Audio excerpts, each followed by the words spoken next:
Friends, कैसे हैं आप सब लोग। स्वागत है आपका अपने यूट्यूब चैनल इम्प्रूवमेंट क्लासेस में। फ्रेंड्स, आज हम लोग प्रकाश संश्लेषण के बारे में चर्चा करने वाले हैं। प्रकाश संश्लेषण किसे कहते हैं, इसके लिए कौन कौन से घटक आवश्यक हैं और इसके साथ साथ प्रकाश संश्लेषण तथा शोषण में अंतर क्या है, इसके बारे में हम लोग विस्तार से देखने वाले हैं। आप लोगों से आग्रह है, कृपया अंत तक बने रहिएगा। अगर यह कार्यक्रम पसंद आए तो कृपया हमारे चैनल को सब्सक्राइब करिएगा। शुरू करते हैं। प्रकाश संश्लेषण, जैसे नाम से मालूम, प्रकाश संश्लेषण।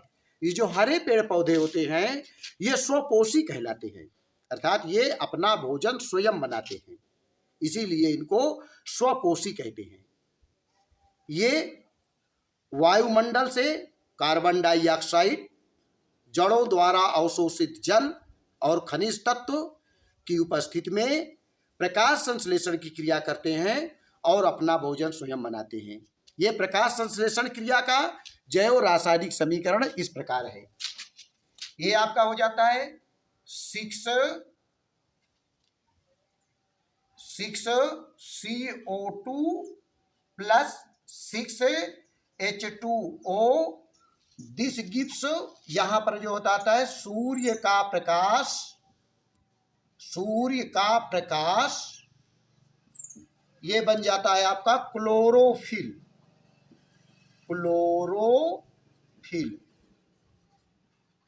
और मिलने के बाद जो बनता है C6H12O6, ये जो है बन जाता है ग्लूकोज।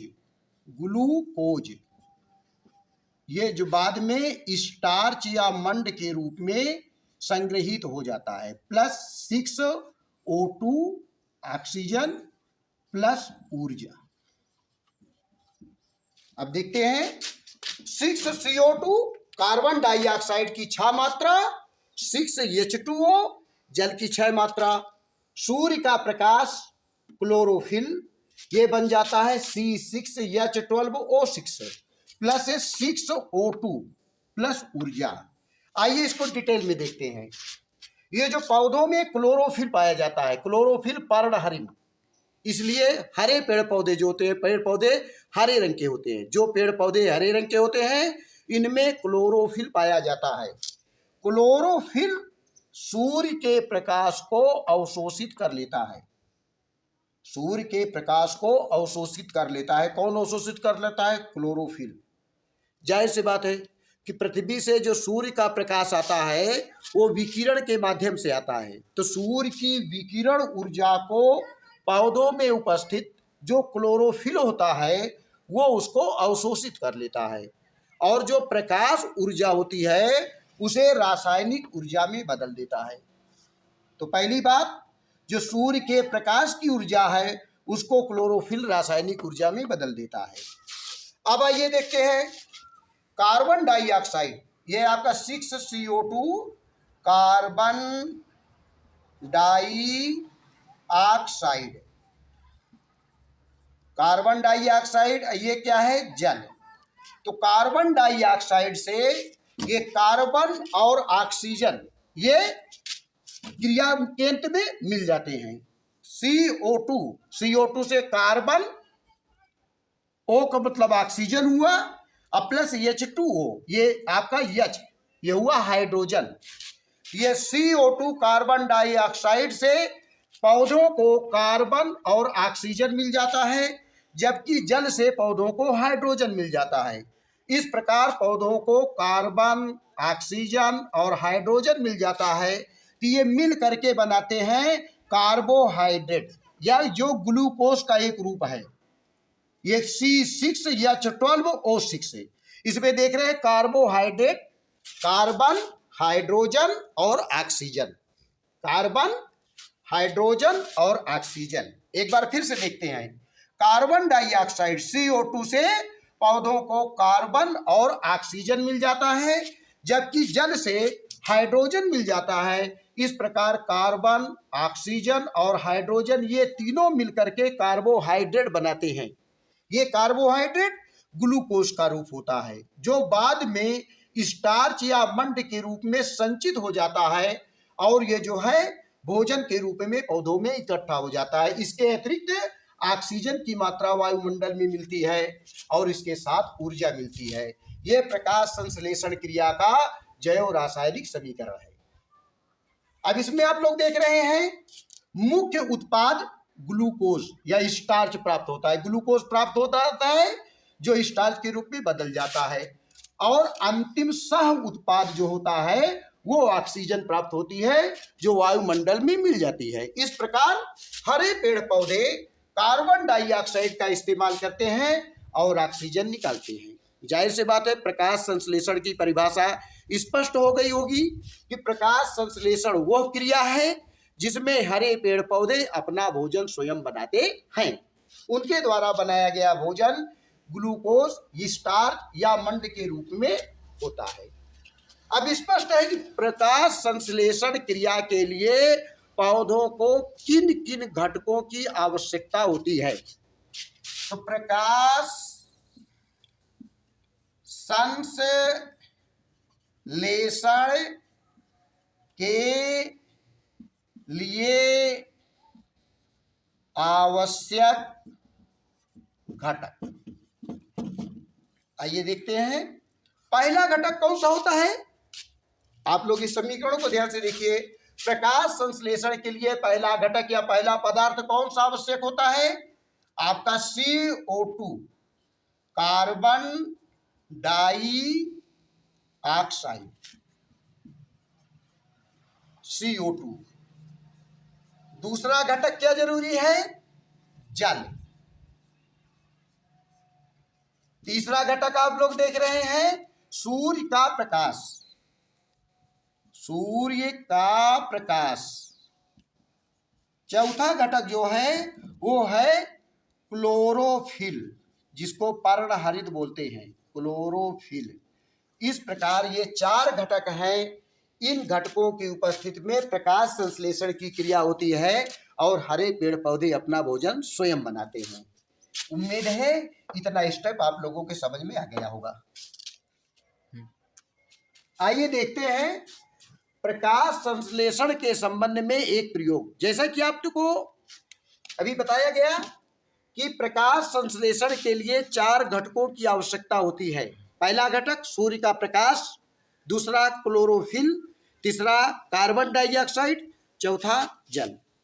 आइए सबसे पहले देखते हैं कि प्रयोग द्वारा सिद्ध करना कि प्रकाश संश्लेषण के लिए सूर्य का प्रकाश आवश्यक है।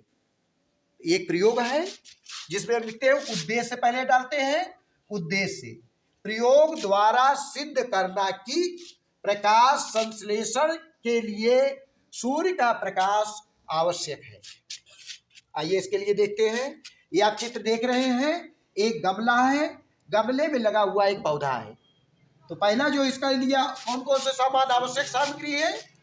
पहला गमले में लगा हुआ पौधा। दूसरा सामान जो होता है काला कपड़ा, काला कपड़ा। तीसरा होता है पीध। चौथा एल्कोहल का घोल,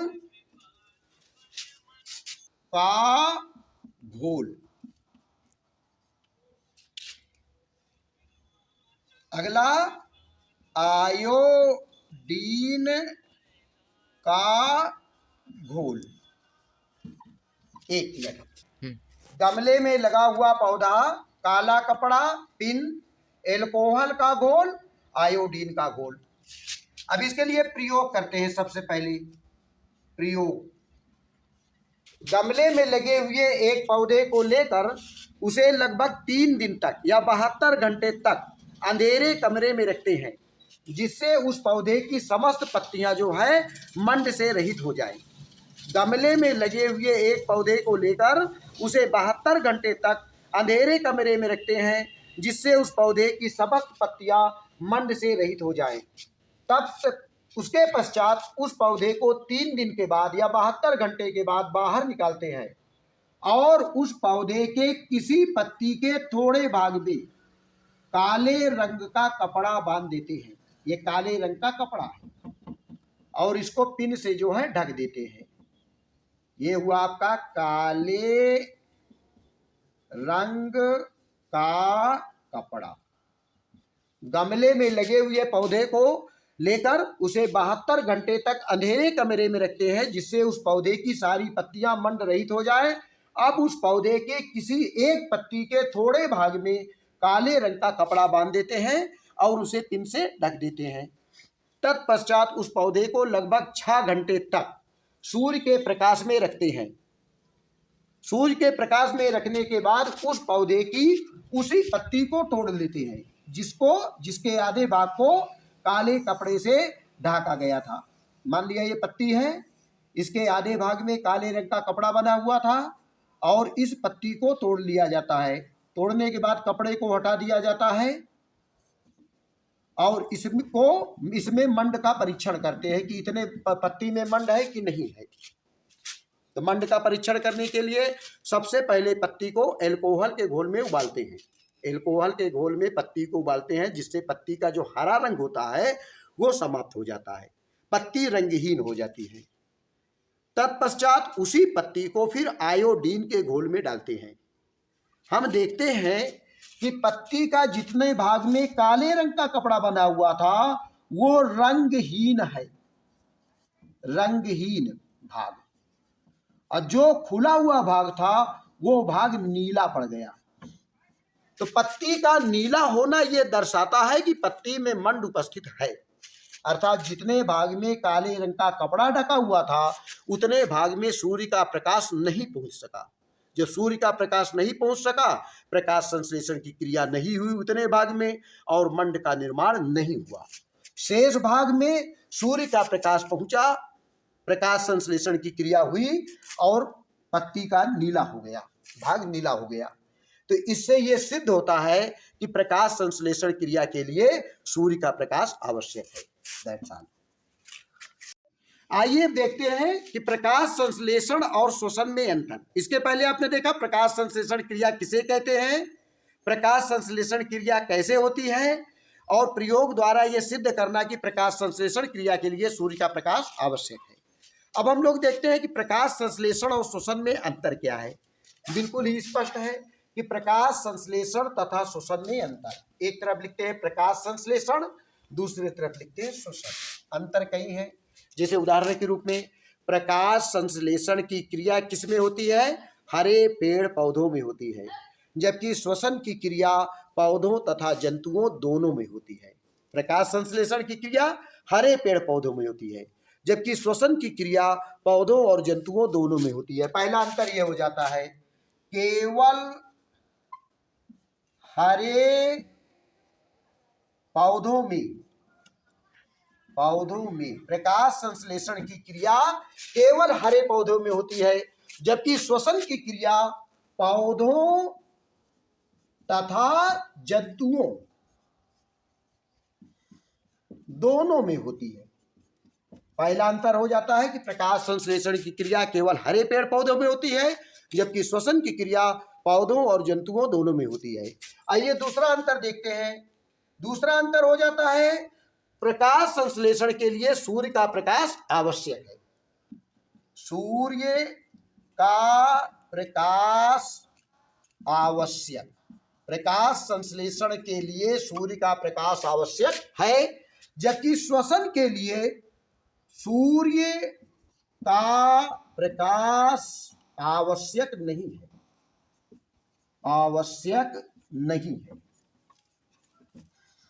दूसरा अंतर हो जाता है कि प्रकाश संश्लेषण के लिए सूर्य का प्रकाश आवश्यक है, जबकि श्वसन के लिए सूर्य का प्रकाश आवश्यक नहीं है।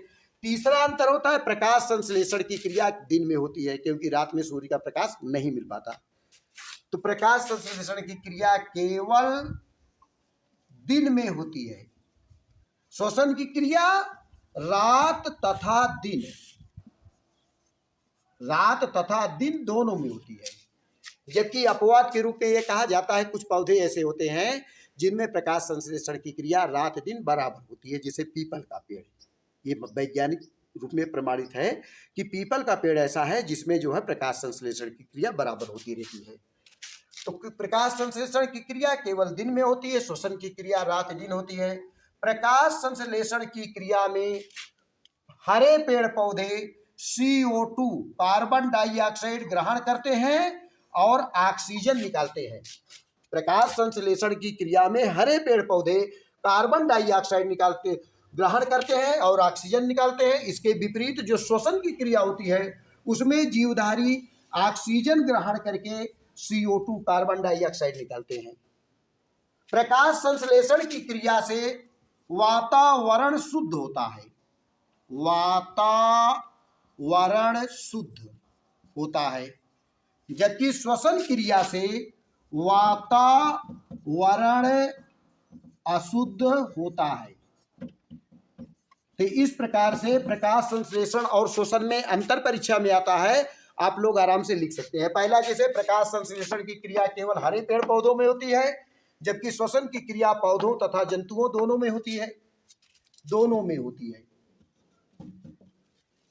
प्रकाश संश्लेषण के लिए सूर्य का प्रकाश आवश्यक है, जबकि श्वसन के लिए सूर्य का प्रकाश आवश्यक नहीं है। प्रकाश संश्लेषण की क्रिया केवल दिन में होती है, जबकि श्वसन की क्रिया रात दिन में बराबर होती है। प्रकाश संश्लेषण की क्रिया में हरे पेड़ पौधे कार्बन डाइऑक्साइड CO2 ग्रहण करते हैं और ऑक्सीजन निकालते हैं।